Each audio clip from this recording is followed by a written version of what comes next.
hentakan beberapa detail gitu, dan sudah selesai gitu. SOP kita lagi nih, kita akan analisa paling lama 30 hari. Gue rasa 3-4 hari selesai lah itu ya. Dan di situ kalau di KPK kan disebut ya di undang-undangnya bahwa kita menerima laporan gratifikasi dan menetapkan apakah ini milik negara atau milik yang melapor gitu ya. Jadi ini lagi proses, lagi jalan. Kalau misalnya kita sebut bahwa hasilnya ini ditetapkan sebagai milik negara, yang bersangkutan juga disampaikan.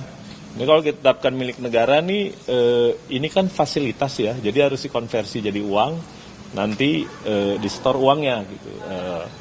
Yang bersangkutan nih udah bilang, oh ya kira-kira 90 juta lah satu orang gitu ya, seharga tiket gitu. Ini kalau kita tetapkan milik negara ya, yang bersangkutan pergi berempat ya.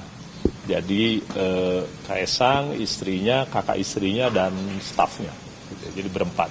Jadi kira-kira 90 juta, kalau 4 kira-kira 360 lah. Kalau ditetapkan milik negara. Kalau ditetapkan bukan milik negara ya sudah gitu aja. Gitu, laporannya nggak kemana-mana. Jadi itu yang terakhir, dan beliau juga janji untuk kalau ada lagi informasi kita mau mintakan bisa nggak gitu. Beliau bilang oke. Gitu.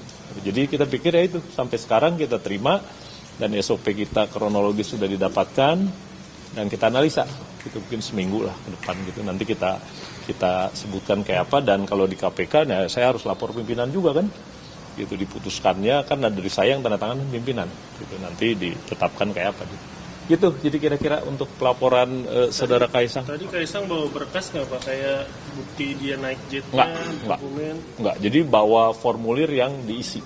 Tulis tangan. Berarti dia membawa formulir, artinya dia sendiri mengakui dia itu menerima gratifikasi gitu? Enggak. Jadi justru minta arahan kayak apa gitu kan, namanya melapor itu ya harus pakai formulir kan.